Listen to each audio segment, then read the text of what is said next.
Taiwan, appreciate you coming on here. Come. Now, before we start, man, I always ask brothers, what's their name mean? What's Taiwan mean? Thabawan means he understands. Yeah. Or understanding. Or understanding. Yeah. Most High in Christ. That's a solid name. All right. Everyone gets an excellent name in the UPK, man. All right, so let's start here, right? Where you from? I was born in Los Angeles, specifically the west side of Los Angeles. Mm-hmm. And how long was you there before you moved? I was born and raised in Los Angeles up until around 13, 14. And then I moved from Los Angeles to somewhere about an hour and a half from Los Angeles. That was more calm. It's known as the high desert. Mm-hmm. It was my mother's way of moving me away from being exposed to gang life and things of that nature. Wow, okay. So your mother, she come from a gang life, or your father come from a gang life or something? Yeah, my mother and my father, who are both from Los Angeles, they both were involved in gangs. Yeah. Yeah. If you don't mind me asking, what gangs were they? My mother was from a Blood neighborhood, and my father was from a Crip neighborhood. Mm. Well, yeah. Yeah. Okay. Was they enemies or something? Yeah, they were rivals. Wow. So they were Yeah. rivals. Yeah. My mother told me that my uncle, her brother, Yeah. wanted to kill my dad. Yeah. Once he found out my mom was dealing with him. Well, oh. Yeah. Okay.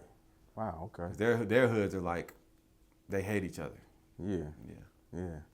Okay, I got you.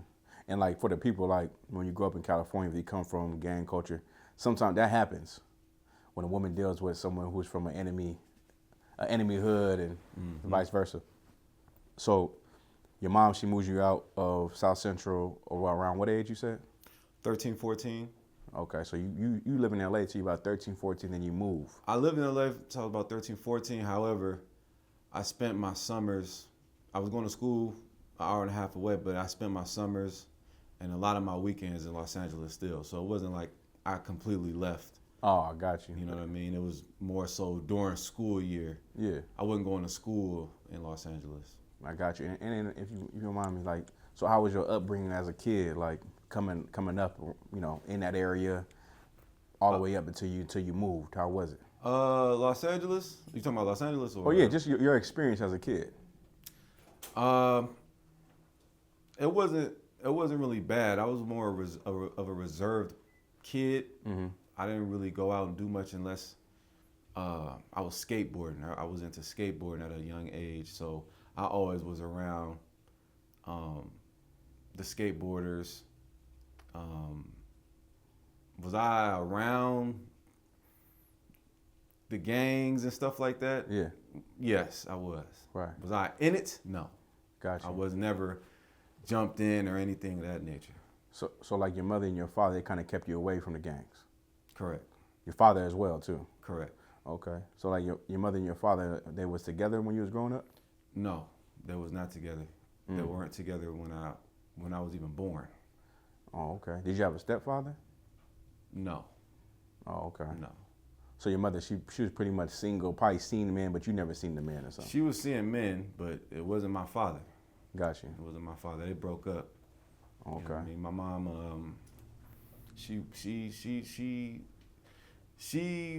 made it to where I didn't have to go through a really tough childhood. I didn't have like a extremely tough childhood. You know what I mean? She always made sure I had somewhere to live and things of that nature. I got you. So then you around your father as well growing up? No, Oh, barely. No. Like I saw my father maybe every other year. Oh, okay. I got you. So, okay, now, so you moved to the high desert, you said, right? Mm-hmm. And what part? Like borderline Victorville, Hesperia. No, yeah, Victorville, Hesperia. Oh, I got you. So you get up there. And I know that a lot of people from LA move up there. to Victorville, you know, Hesperia area. Probably from San Bernardino, they move up there. How was the dynamic like? Because you coming from LA, so you in the middle of a lot of the city and the gangs. And you go up there and you kind of see kind of the same thing, but watered down. Would you say, or was it watered down, or what would you say it was? 15 years ago, Yeah, 16 years ago, it was completely different. Everybody from LA wasn't moving up there like how it is now. Oh, I got you. Okay. Like living in a city, you know, you can catch the bus to the beach. You know, it's so much to do, so many, you know, attractions. Yeah. You know, as a teenager, when you go to the high desert, it's like the most exciting thing is like the movie theater. Right. Which I love. Right. So, okay. You get up to the high desert, you got this life, and you're seeing new things, I guess, right? So you get up there, and now I'm going to transition a little bit. You're getting a little older, and then how do you start seeking, how do you go from you being 14 and being in Victorville to seeking the Lord, or like how does that come about? What did you see, or what did you run into that made you think about, you know, God in a sense? So when I was 15, I had my first child. Well, I got a woman pregnant. Okay, when you was 15. When I was 15.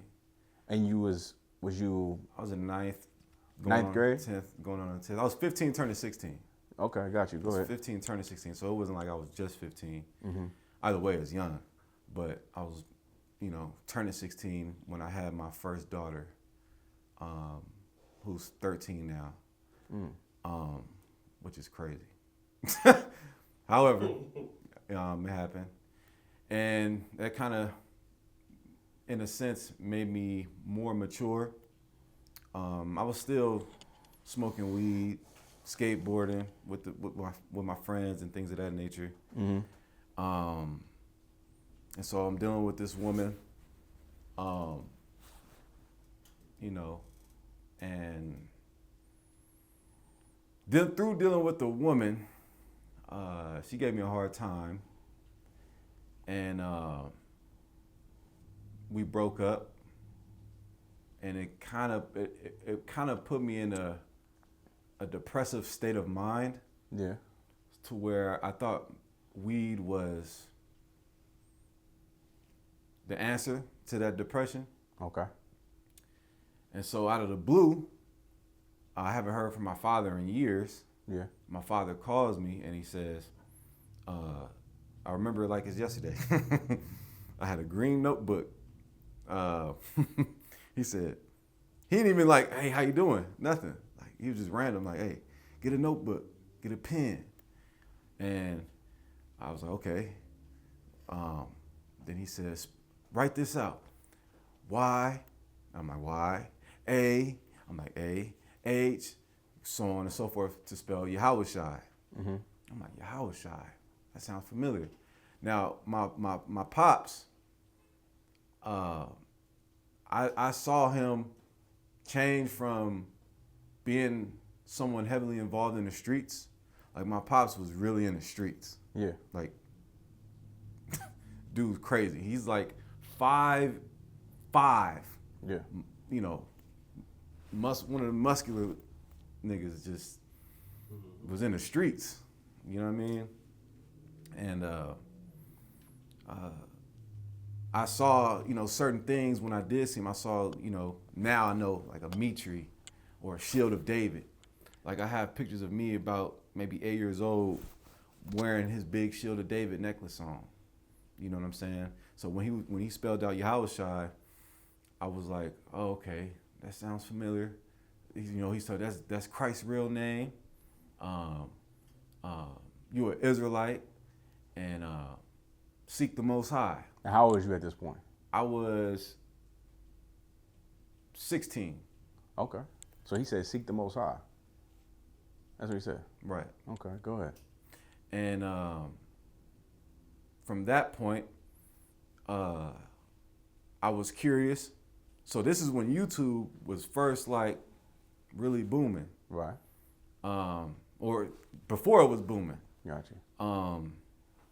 I I went up on YouTube. I just typed in Yahushua. And the first videos I came across was a group that I later got involved with very heavily. Mm-hmm. What was the group's name? The name of the group was Great Millstone, or otherwise known as GMS.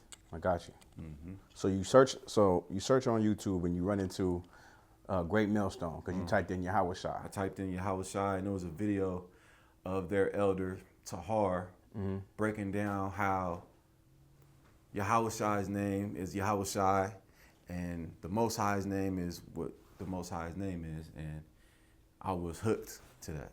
Yeah. So okay. So you're 16. Mm-hmm. Is the only group you see While while you're on your search? that was the only group I saw. Okay. So you're listening to them on YouTube. You go on YouTube. You start listening to them. When do you be like, I'm gonna give them a call? Is there another group you went into first, or is that the first group you went into? That was the first group I ran into. So how did you get involved? How did you lock in with them? I just would like not check in, but I would comment on the videos like excellent. Yeah. Like great speaking, brothers. Yeah. You know what I mean? Uh-huh. Or I have a question, and so one of their brothers, his name is Mawatazak. Okay. Matazak or Mawatazak. He reached out to me, and he responded to me, one or the other. We got in contact, and he lives nearby, and he was willing to pick me up and take me to camp. Okay. To get me involved, and because I said I want to be in the truth, and they were saying that if you want to be in the truth, you have to be in Great Millstone. And that's your first introduction. That's my first introduction. Okay, solid. So then you go. He picks you up. You go to camp. Tell me about the experience. Whew, man, I haven't thought about this in a long time. Okay. So I'm around 16, probably going on 17. I'm like in the middle of being 16 or whatnot. And my first experience is being picked up. The brother was brotherly, picked me up, and we go to Hollywood and Highland. Yeah.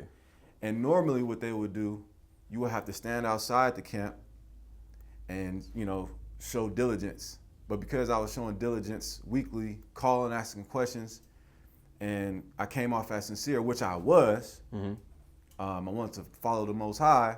Yeah. They just let me right in the camp. Oh, I got you. So they let put me you right right in there. Kind of. You was in Hollywood and Highland? Hollywood and What Highland. year is this? Man, was 2024? It's like 2000 and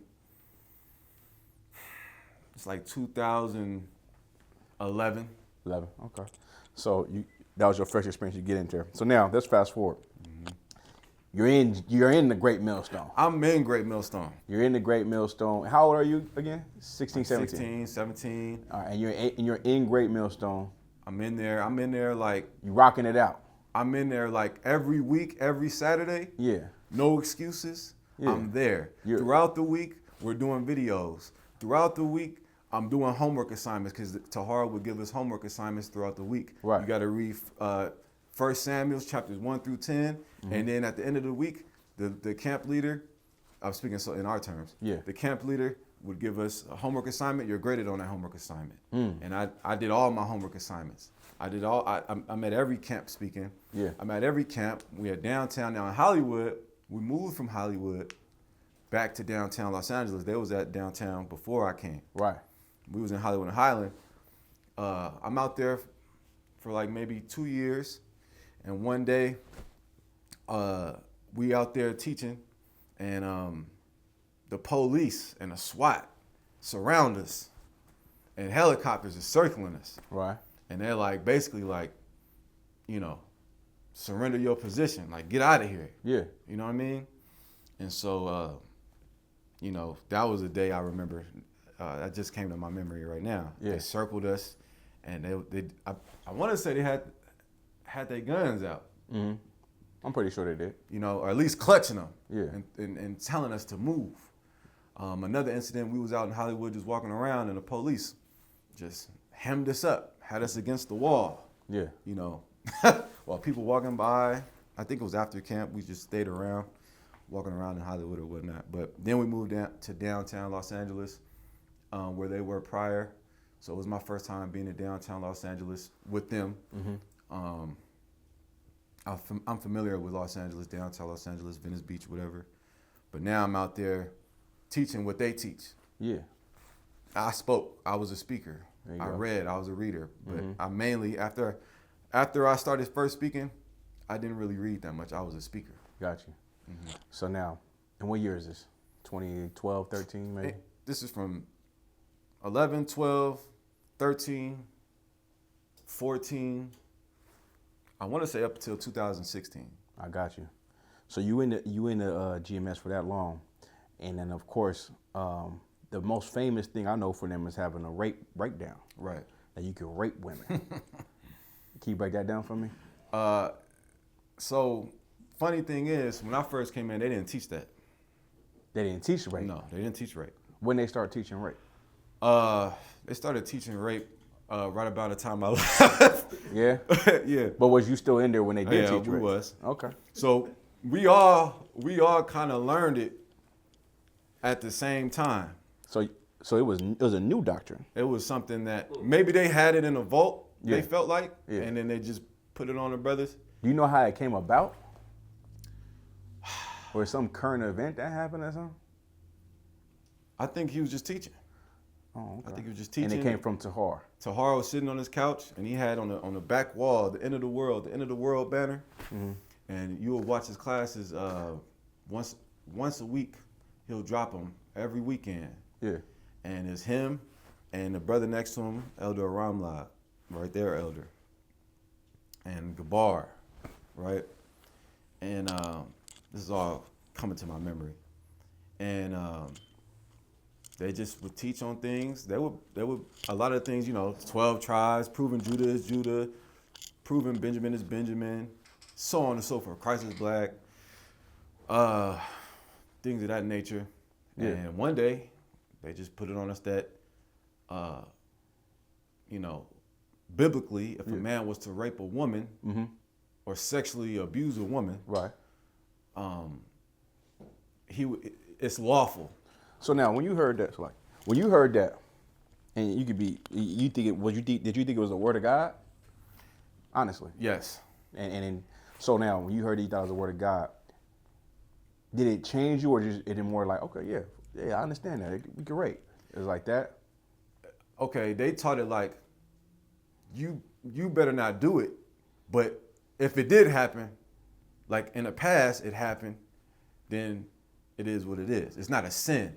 I got you. So rape wasn't a sin. Rape wasn't a sin. Now, when brothers was after camp and we would get together and brothers would drink, watch the Mayweather fight and things like that, or even after a camp and a brother may have had to explain that to somebody coming up asking us. Mm-hmm.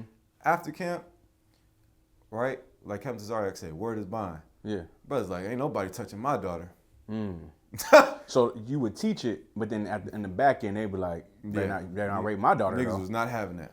Okay. Niggas was not having that. Okay. So that, but that's a fact. But they can watch this video, say that nigga lying. Yeah. That's a fact. But they was teaching it though. Yeah, they was teaching. I was teaching it. Yeah. We was teaching it. Huh. We had to, because if you wasn't in Great Millstone, you wasn't in the truth. It was something that was pushed heavy though. The rape doctrine with y'all, GMS. Pushed heavy? No, I'm saying on the internet. Like that was a thing that came up. Because now they have to defend it. Yeah, that's what I'm saying. It was constantly defending it. It's constantly defending it. Right. Now we're not talking about the destruction of America. Now we're talking about this crazy doctrine. Right. Okay. So now they also had a doctrine.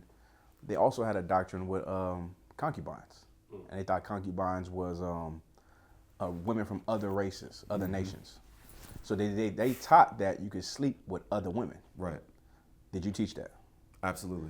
Whatever Great Millstone taught up until I left, 2016, 2017. Mm-hmm. I really believe 16, because after 16, something else happened. I was teaching and believing everything, but there were things I was skeptical on. I started like, I don't know. Okay. I started thinking to myself, I don't know. Right. So now the interracial marriages, because they taught about interracial marriages. Did you do interracial marriages? Yes. You slept with women outside Yes. the nation because Yes. that's what you guys taught. That's You what we believed taught. it. It was so crazy that they would teach you not to deal with black women. Excuse me? Yeah. Tahar would teach you, he would say, F the black woman. F the black woman. Right. Get you a white woman.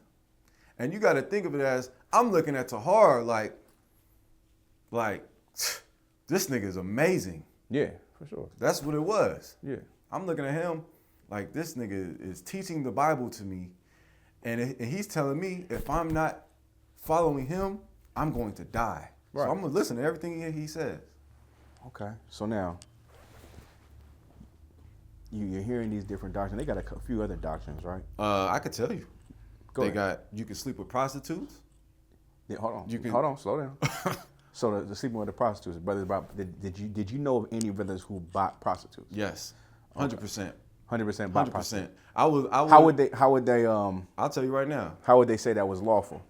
Because they'll say Hosea was told by the Lord to deal with a woman of whoredoms, and they interpret that, of course, incorrectly. Because of their lust. Exactly. I got you. But there's been times where I may have got kicked out of my mother's house or my house, my apartment, right? I think I moved out of my mother's house and I got my own place with, my former wife now. Yeah. And, we may have got into it. So brothers housed me. We had something like a barracks. Yeah. Like a safe house where brothers can regather themselves, get a job and stack their chips, whatnot. And I was sitting in the living room. I didn't have a room. I was sitting in the living room and brothers would bring in whores, prostitutes, and take them to the room and dismiss them. I got you. And they would tell you to deal with a prostitute before, dealing with actually having to be a brother that has to be responsible for a woman. They'll teach you to deal with a prostitute before being a husband. Okay. So let's move forward a little bit. So they taught you these different doctrines, which was, now that you're in here, is false. Absolutely. So now there's some turmoil that happened with you and them, and you left the group. Can you break that down? Right. So what happened was there was a situation right?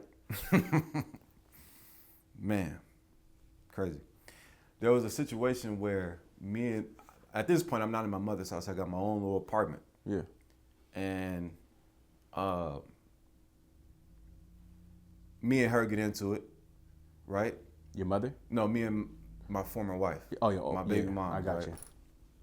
We get into it, and I asked the brothers to come pick me up, right? Those two brothers know who they are, right? Mm-hmm. Those brothers come and pick me up. Those brothers was brotherly. They like, well, we'll get you, man. Because I'm like, man, this woman is a demon. She done bleached my clothes because she done went through my phone and found out whoop-de-whoop, typical crap. And so they pick me up, and then I go out, and, I go in the car. And then as we pulling off, or as we're sitting there for a little bit, I guess the brother putting in the GPS, whatever, I don't know. We sitting there for a little bit, and then this is an apartment complex. This is like maybe midnight. There's this big I.S.U.P.K brother, right, who lives in an apartment complex, who's just walking down, whatever, I don't know what the hell he's doing. He's just walking. And so the brother who's driving, right, he's like, who's that? And he just, Vin Diesel, peels off. And I'm like, what the fuck? Like, what's going on? He's like, man, that nigga's gonna try something on us.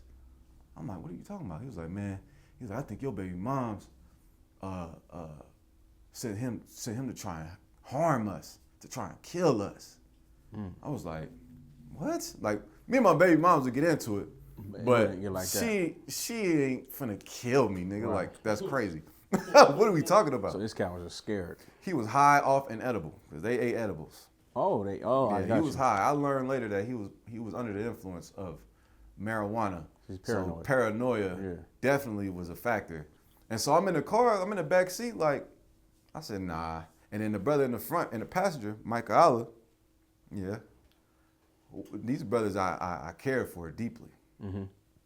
So it was a shock to me when all of this happened. He was like, nah, I don't think that happened. I was like, nah. I was like, nah, he was just walking. Yeah. He didn't have out no gun, running at us, nothing. He was just walking. Mm-hmm. So, and I remember it like it's yesterday. He had a white jersey. He had the number 12. Probably was a Cowboys jersey. I don't know. But anyway, so we driving off. Maybe a year or two go by. A year or two goes by, and I'm getting called to a council. I get called to a council, right? Part of the council is, because I was living with the brothers in the safe house for like maybe a few months. And I had a job. I quit the job. And the brothers was kind of disappointed that I let go of that job because I needed that job, which they were right. I needed that job, but I didn't like that job. So, brothers was kind of disappointed in me, which I understand. They wanted to see me on my feet. However, I was brought to the council mainly because the brother who drove testified against me that I almost had them killed. So I get on a council call, and it's, not the name I go by now, of course. Yeah. But they say, you there? All right. They're all on, like, their main men on the call. Okay, just verbatim. Okay, put your phone on mute. Shut the fuck up. Mm-hmm. Shut the fuck up. Don't say nothing. Right? And I'm like, damn, what the hell is going on? Right. So they get to spilling like asking me what happened that night. Mm-hmm. I'm like, brothers picked me up. I got into it with my woman. Brothers picked me up, and that was that. Yeah. Your brother. Now then they go into brothers saying that your baby mom. You put basically the narrative was being spilled that I put brothers in harm's way and that I almost got them killed. Right. Which was to this day bullshit. Okay. You understand? Not you, sir. It's like, but that was bullshit. And so on the council, I get called. These are men that I've been going to war with for the last 6-7 years. Mm-hmm. Every week, dedicating my life to just being everything it took to be great Millstone. Right. And I get on the phone, you pussy punk ass nigga, you little ass nigga, you bitch ass nigga, you put the brothers in harm's way. Mind you, this isn't true. Yeah. I can't defend myself. I can't say anything. These niggas is calling me out my name. Nigga called me wicked and evil. I never slept with nobody's wife. I never stole from nobody. Nothing. Mm-hmm. I was just being accused of putting brothers in harm's way, which was not true. So you feel like it was unjust? It was absolutely unjust. So I got suspended. Mm-hmm. I got suspended for 3 months, and within that 3 months, I was told I had to find a good slavery, and I couldn't be with that woman no more. So let me ask you this. So in the scriptures it says like, if you go to a council and you reject the council, you should go in front of the school that you want to take it to the school. You didn't want to do that. What you mean? Okay, like in the scripture it says if you go to a council, right? And in the council, you reject the council. Like you don't agree with what the council said. Now you go in front of the school or the people. Like, did you want to take it there or? Well, the thing was, when I heard how they was coming at me, mm-hmm. right? I took a day to really sit back and think. Okay. Now I'm around 20, 21, 22, give or take, right? Yeah, 21, 22. And I'm like, because I'm with them about 6 years. So I'm like, damn, man, like, why they talking to me like why they coming at me like that? The Bible says in Ecclesiastes 11, where, you're supposed to hear both parties. Right. You understand? You're supposed to hear both sides. I was told I couldn't talk. I couldn't defend myself. Shut the fuck up and just take this judgment. We don't need to hear from you. Okay. Okay, no sweat. So I took a day. One of the members came to my house. Mm-hmm. Next day said, man, maybe not the next day, a couple days later, man, brothers miss you, man. You know what I'm saying? Brothers miss you. Just do your time. I'm like, bro, I'm gonna be honest, I'm not coming back. Gotcha. I'm not coming back. So at that point, I got in contact with my dad again. Hold on. Before you go there, Concept. I want to rewind a little bit. Rewind a little bit. That's a lot. Yeah, for sure. I always want to hit this part. So now you in the GMS before what you just said. You're in the GMS. There's a situation that happens between the I.S.U.P.K and GMS. Yeah. You remember that, right? Right. So we was I.S.U.P.K and GMS was at war. Yeah. Right? You used to hate the UPK. I was trained to, yes, we did not. Right. We did not. You hated the I.S.U.P.K at Yes. one time. Yes. Yeah, because Strongly detested. right, because you were with them, and I.S.U.P.K was an enemy, and it was F everything I.S.U.P.K. F, not only I.S.U.P.K, everybody. Right, but mainly we was the main enemies. Correct. For sure. Now, I'll tell you this much. Go ahead. When those things started happening, Right. we will watch Commander Yahanna the Grill. Right. And we'll watch. Why would you watch it? Why? I'm telling you. Go ahead. Because we was going back and forth. So I want to see what's going on. Yeah. I'm like, I'm team Jim, I'm team Tahar. Tahar, get them niggas. Yeah. Right? This is crazy, by the way. Go ahead. Oh, man. Which I thank the Lord for showing me certain things because now I'm here. I'm grateful for it. Damn right. Go ahead. So what opened my eyes, what made me start thinking, when Commanding General Yahanna exposed one of their elders, Elder Yahanna, anybody that was back then knows this nigga was liking transgender videos on his YouTube because he didn't know that when you like a video, it shows up on your liked playlist. Right. He was watching trannies dance, provocatively, and then he exposed or revealed that this nigga was defecating in his wife's panties. Yeah. So we like, huh? Nah, ain't no way, right? Yeah. And we would sit back, and then throughout the weeks, notice we ain't respond to that, and we like, hey, yo, where is he at? Turns out it was true. Ooh. Turns out it was true. And there was Commander Yahanna, or whoever was editing the videos, I don't know if it was Captain Shot, but he was editing and putting the proof that he was liking transsexual, sexual deviancies, and all that stuff, man. I'm like, damn. Then I would notice, because Great Millstone, I don't know if anybody knows, because they're not around anymore. Right. Back then, it was bigger than IUIC. No, they was huge. That was everywhere. Like everywhere. It was everywhere at that point. I remember. Go ahead. And I'm talking about Germany, New York, nigga, everywhere. And brothers would call into the grill. And I'm watching, right? Because at this point, this is another thing I left out. I had gotten in contact with my father some years in me being with Great Millstone, and he asked about how I like it. I said, I like it. He was like, how you like your garment? Like, what garments you wear? I said, I just got, I had like some basic shit on. Yeah. You know what I'm saying? He's like, you wearing a mitri? I'm like, nah, we don't wear mitris. He's like, damn. He's like, you got the Shield of David?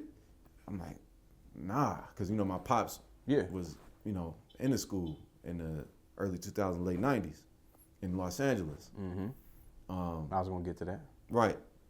And so he asked me, he's like, nah, that don't sound like who I used to be with. You know what I mean? Wait, hold on. That's what your father said. He asked you all that, and he was like, that don't sound like who I used to be with. Right. Okay. And so now, in my mind, I'm like, okay, this is not who he used to be with. I didn't know there was 1 West and 125th Street and Head Priest Aria. I didn't know all of that history. You didn't know about the original? No. I got you. I didn't know. All I knew was what Tahar taught me. He taught that, it was Aria and then him.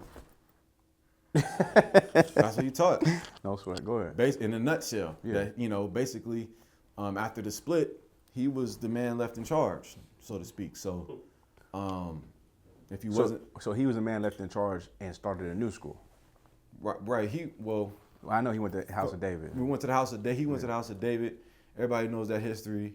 I wasn't there. I'm just going off of what of course they taught, and what I know And then from the house of David, he broke off from the house of David, through a series of councils. They couldn't agree on whether or not Cornelius was an Israelite or whatnot. And so he left, and then Great Millstone. All right, so now take me back to the part where you was about to talk about what your father saying those things. Yeah, so it just began to, my father just, put some things in my ear that made me like, damn, am I in the right place? So, but I was like, either way, I'm out here, I'm doing the work. Yeah. Doing the work of God. So,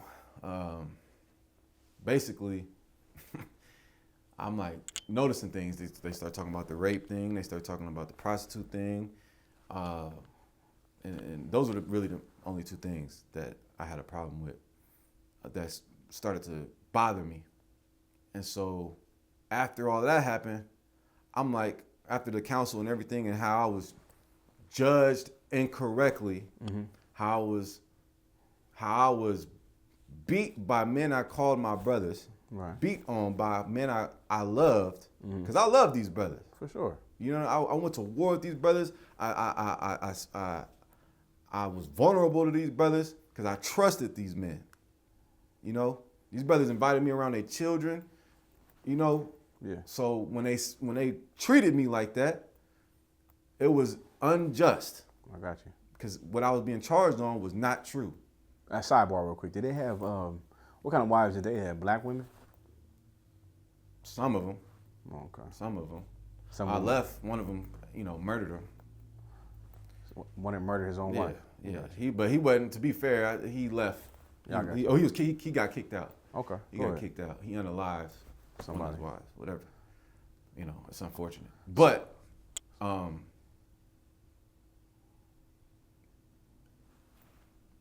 after I left, the brother came to my house after the councils.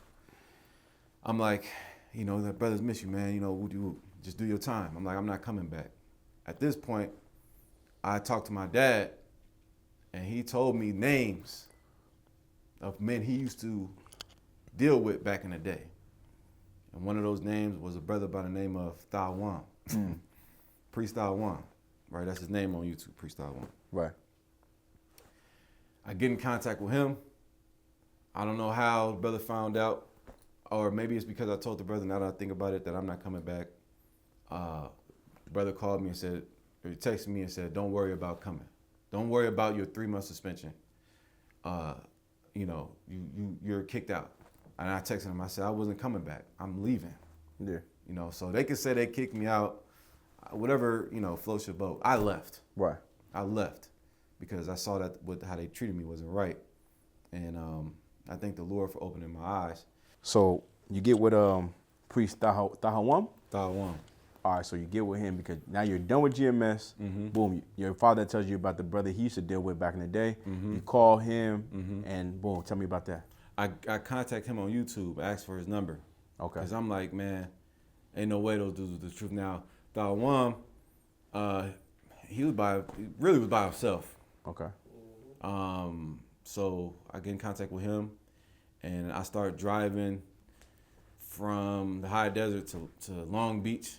And I was sitting in his classes for, man, I'm talking about his Sabbath service classes was like, no lie, 8 hours. Damn. Sitting there, just going through precepts. Now he's teaching, he was with Shield of Wisdom, which was a branch in the I.S.U.P.K, back in the day, and under General Ariala. Okay. So, he was in the school. So he definitely had some, traits of someone who was at least at one point one West in their Was it life. different from GMS? 100%. When I first came to the school, I had on a raggedy garment, right? I had on sneakers, and I was just an angry person. I was just, because that's the spirit in the organization. It's just angry. Yeah. He just looked at me. He was like, "That's something he'll do." That's something he would do, right? if he watching this, he'll laugh at that because I'll tease him about it. So he'll scratch his throat. He'll scratch. He about pushing 70. And he just scratched his throat. And what does that mean? What does that indicate? That's just something he did. Okay. Go ahead. He looked at me. He was like, we're gonna get you some boots, all right? He's like, and that ain't no garment. I'm like, damn. Yeah. Everything I'm 6, 7 years coming off of a lie. Right. So I'm like, I humble myself and I'm like, okay, this is what my dad said he used to deal with, and I'm gonna just, go with whatever he says. Right. Got you. Because at this point, I just want to serve the Lord. So he's teaching me. He taught me. He taught me that you couldn't. He started unteaching things I was taught. Right. So I was sitting those 8-hour classes. You can't deal with heathens. You can't deal with prostitutes. And I've never bought a prostitute. I've never dealt with a prostitute, for the record. Okay. I've never sexually abused a woman, for the record. I've never laid my hands on a woman. I've never been to jail. I have, the cleanest record of them all. Right. Figuratively speaking, I'm just illustrating that I've never done any of those horrible things. Okay. And he was showing me where you gotta wear boots. You gotta get some boots. I went and got boots. You gotta tuck your boots. Don't come in here without your boots tucked. Yeah. Right?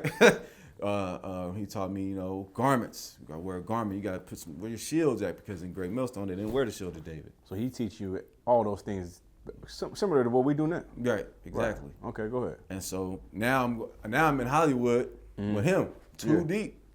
Too deep. Too deep. Two people. Two people. Me and him. Reader, speaker. Got you. I'm talking about from 12 at night to like 4 in the morning. Hollywood. Everybody drunk. Yeah. Everybody drunk. And all of this is on YouTube. Yeah. And we out there getting in fights. But for the main part, the teaching style was completely different. From GMS. GMS, it's teaching like you're, deaf to you 2/3. Right. Deaf to the 2/3. But with him, I started learning like, Compassion. You Gotcha. gotta love your people. How can you love who the Most High? How can you hate who the Most High loves? Jacob have I loved. Mm-hmm. And is he from California? No, he's from Cleveland, but he spent the majority of his life in California. I got you. Go ahead. Beach. And so I started, rocking with him, and we rolling hard. And I got, one time I'm teaching with him. I'm speaking. A lot of I was there, and they rolled by, and they just looking at me like, because with them, after you leave them, you go back in the world and you get high and you die miraculously. But they saw me, still trying to serve the Most High, and then they started making videos about me. Of course. Whatever. I didn't watch them. I didn't really give a damn. So you rocking with, what's the brother name again? Thawan. Oh, Thawan. You rocking with Thawan. Yeah, and how long does that last? I want to say a year and a half, 2 years. A year and a half, 2 years. A year and a half, 2 years. Okay. So you rock with him for a year and a half. You meet Officer Alatazar, who's in the school too. Right. I met all the cats you see on YouTube. I know all of them. I know all of them. They all know me. No, but the brothers in the school you met out of the school. Outside of, yeah, kind. Yeah, you met Alatazar. Okay. Yeah. So what happened with him? You and Ricard? What's it like it? Thawan. The brothers disappeared. You said he just disappeared. He just disappeared. So you rocking with him constantly, and then he just leave? He just left. Without saying anything? Without saying anything. So what happened? I don't know. Okay. I don't know. So okay, no sweat. So now let's go. Let's rewind a bit. I'll rewind a bit. So you used to teach in Hollywood, right? Mm-hmm. And in GMS, you used to teach in Hollywood too. Mm-hmm. Okay, so I remember this. Is what I remember. I remember one time I was leaving camp. I saw you. I saw you. You was you looked like I looked at you, and you looked like a UPK cat. And I said, "Who the hell is that?" I didn't even say something to the ICAM. I just looked. We were leaving camp. I looked to my left. You was wearing a gray button up with some black pants. You had fringe on your pants. You look like us, button up. I'm like, "Who's that?" And I just keep driving. So I didn't. I never seen you again from that time. That was probably like 2016, 2015, 16, something like that. Mm-hmm. So okay.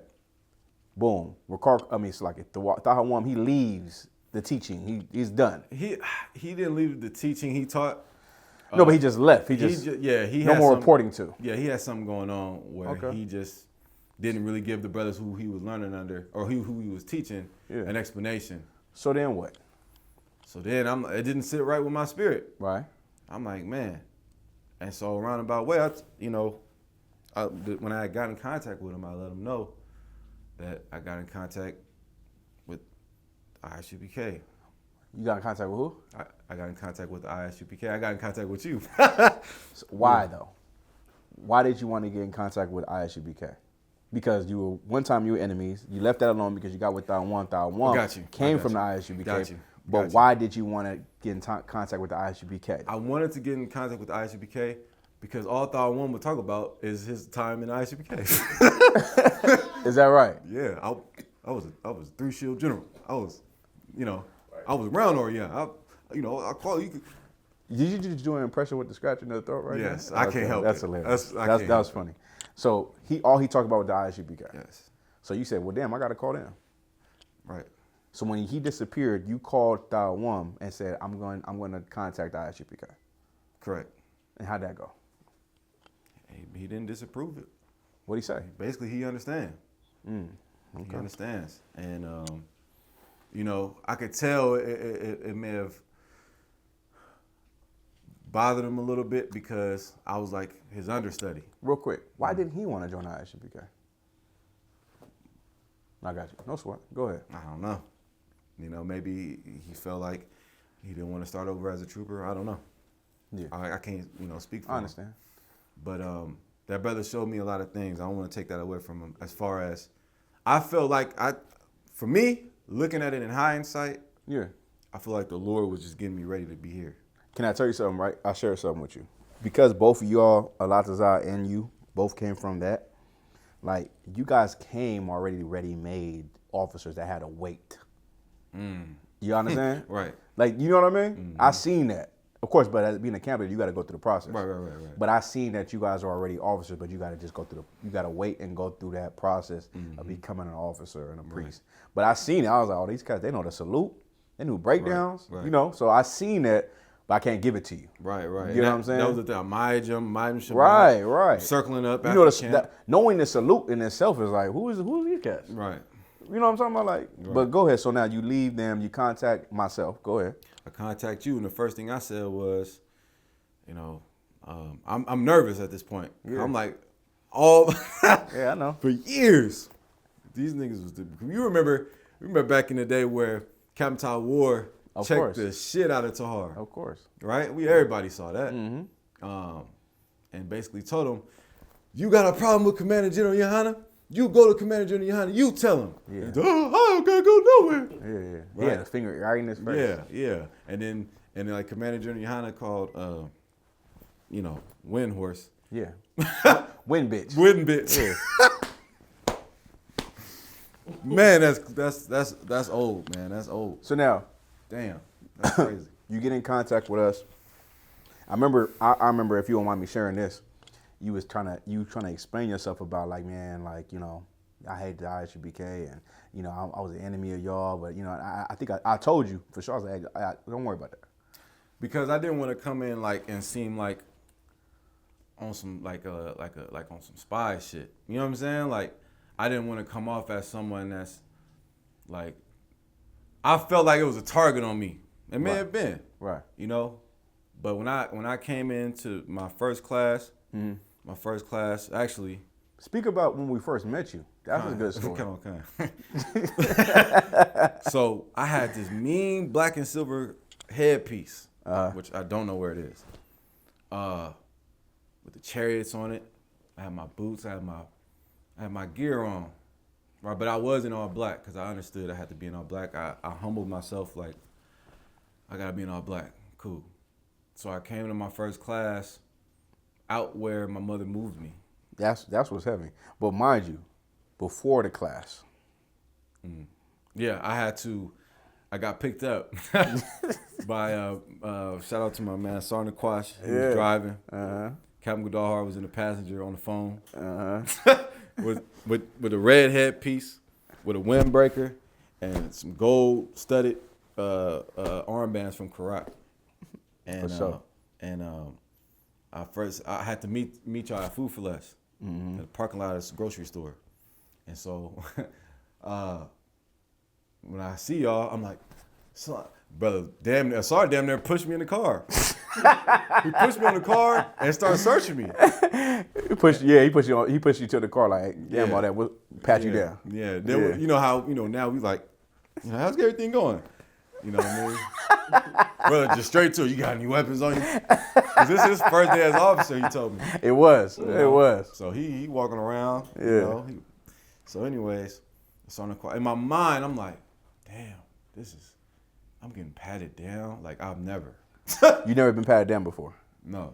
Really? No. Oh, okay. But in my mind, it did something. I Right. can't even explain it. I joke about it like, man, once that happened, I knew this was the place to be. So I get in the car. It's the brother I've been watching ever since Thawam left. Yeah. You know what I'm saying? And who I've been talking to. So we get there, we get to the class. I had this cold headpiece. I mentioned this headpiece because I didn't even wear it. I was like, I don't feel right wearing this.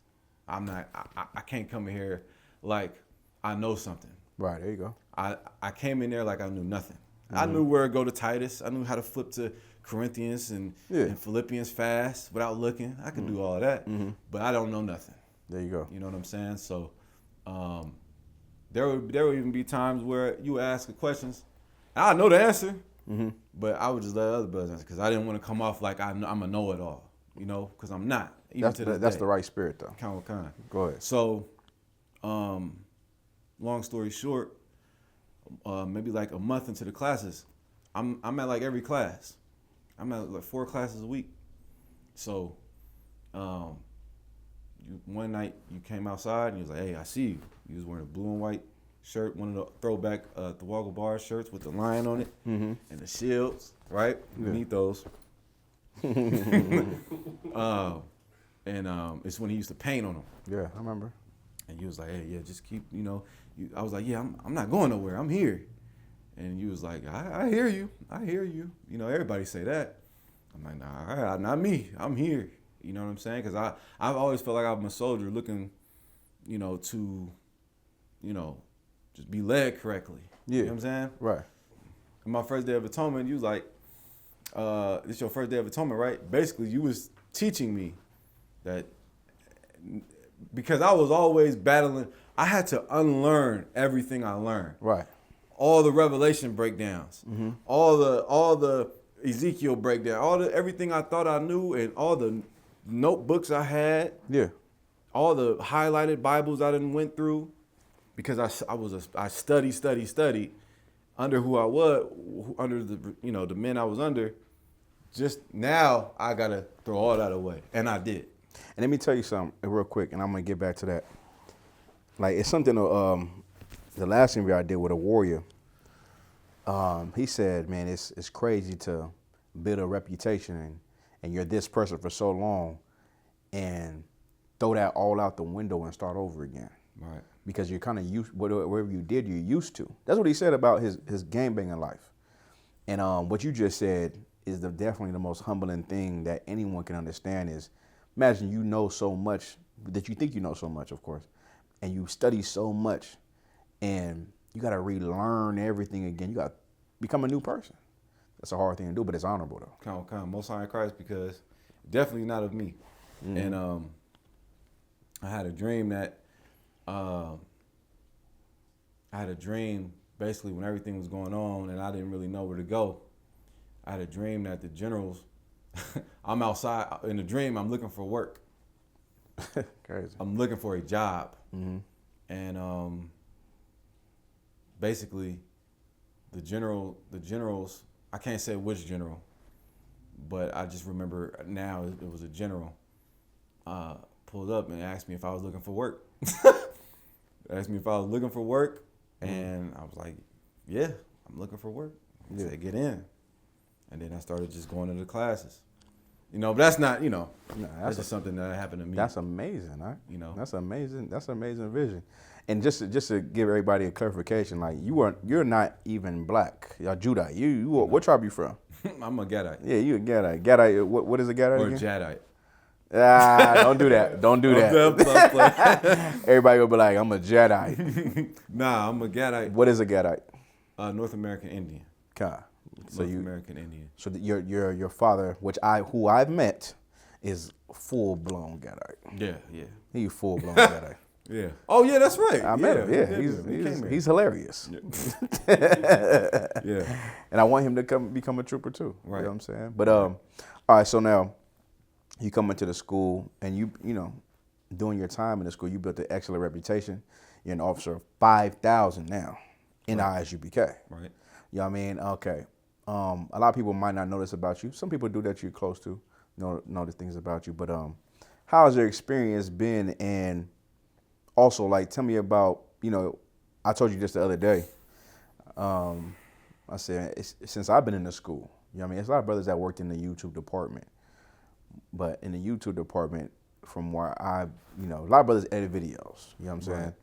But, you know what I'm saying, like to work up under Captain Mashak in the YouTube department. First of all, Captain Mashak is already an amazing captain. Yeah. He raised me too, by the way. Right. He one of the captains who raised me up, you know what I'm saying? So right. I know about him, and I know his reputation, and I know him personally, you know what I'm saying? As a personal, I mean, business personal. So now, that's who you work under with. You know what I'm saying? Right. So we're going to explain your coming into the truth. And also what I like to say about you too is, like, you know, you did a lot of leading from behind. You know what I mean by that? No.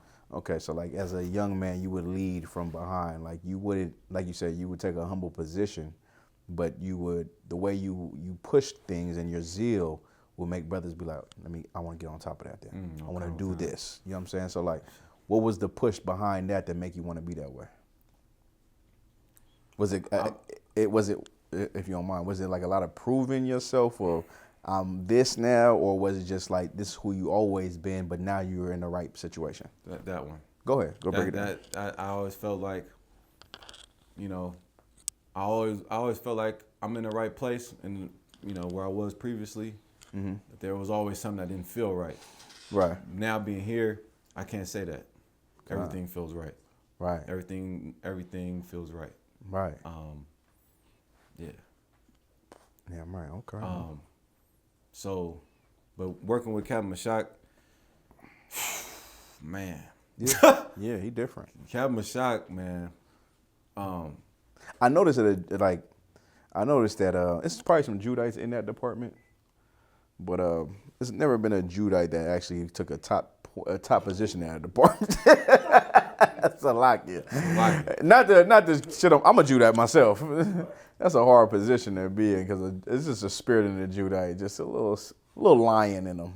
If you know anything about lions, they like to not be on point. So you take a Gadite like yourself, and he's a Benjamite. He had a Benjamite over him, Commander Yahanna. Right. Commander so, but go ahead. I mean, really, it just showed me, like, I feel like what Captain Mashak showed me in editing videos, and I need this video done. You know, funny story, Captain Mashak would have me, you know, I don't know if he knew or not. Well, actually, yeah, he knew. I was at work. I used to work at T-Mobile, so I have, you know, customers come in and out. It wasn't like fast food or anything like that, but I could be on my phone, and, you know, I let him know, you know, I work today. He's like, all right, I need this video edited. I'm like, God, sir.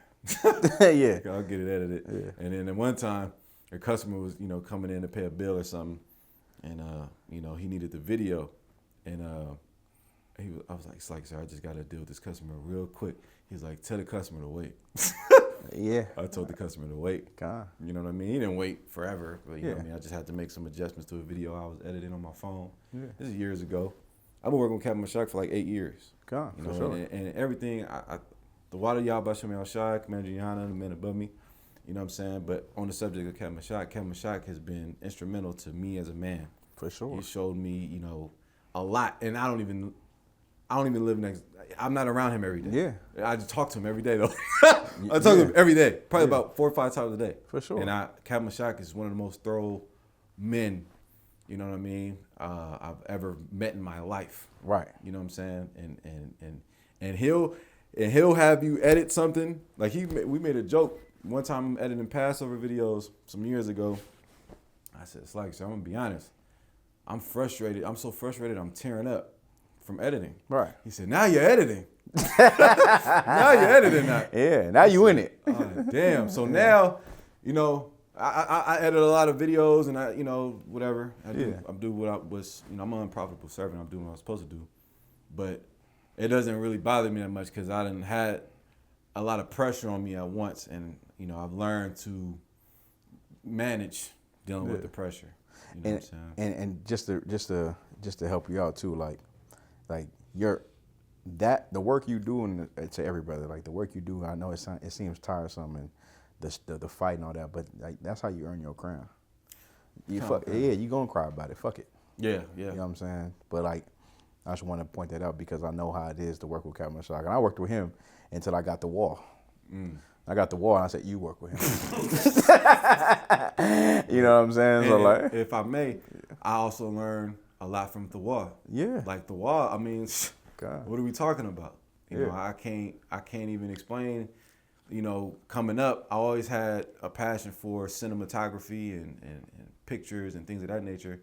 And being around the Wagga Bar, I saw how there was an era in this, I don't want to say era, but there was a point where we were going live from phones. Right. The wall was like, man, I'm gonna get the webcam, I'm gonna plug it up, I'm gonna plug in the mic, I'm gonna stream this, I'm gonna take the stream key and put it here and put a banner at the bottom. Yeah. And I was like, damn, but that's do that. This setup is the wall. Exactly. He cold. Exactly. You know what I'm saying? So like I remember when I got him and I got the wall, I said, shit. And then, you know, the wall, he get overwhelmed. He got a lot of shit. He got ribs and family kids. He found you. He said, how you doing? Yeah. You know what I'm saying? So sometimes I get mistaken for the Wagga Bar. I get Thawa Bun. For sure. Yeah. Thawa Bun. What's your name again, brother? Right. And you the brother that make shirts, right? Right. I'm like, that's the Wagga Bar. Oh, Most High Christ. Yeah. So, you know, I never took offense to that because he's an outstanding man. For sure. So yeah, just to wrap it up here is just like, you know, my main thing I want to hit with the people is bringing you on here just to show that, you know, you came from a life of being in different Israelite groups. Right. You know what I'm saying? You was in different Israelite groups, and ain't nothing wrong with that. In our mind, as a priest, like, you just is in the world. You know what I'm saying? Right. And you was in the world. Like, you might have known how to salute in the Bible and all that, but you was in the world regardless. And to see how you are now is just a testament to what the truth can do to somebody. If I may say one last thing, I attribute my life personally. I've never shared this with anybody. I attribute at once I followed John. You know what I'm saying? Like at once I followed John the Baptist, but now I follow Christ. Right. Like not like if you're in a fake Israelite group, which Great Millstone is a fake Israelite group, IOIC is a fake Israelite group, all the groups, you're not in the truth. Yeah. Right? Yeah. But just like back then, John the Baptist had the opportunity to follow Christ. He didn't. I took that opportunity.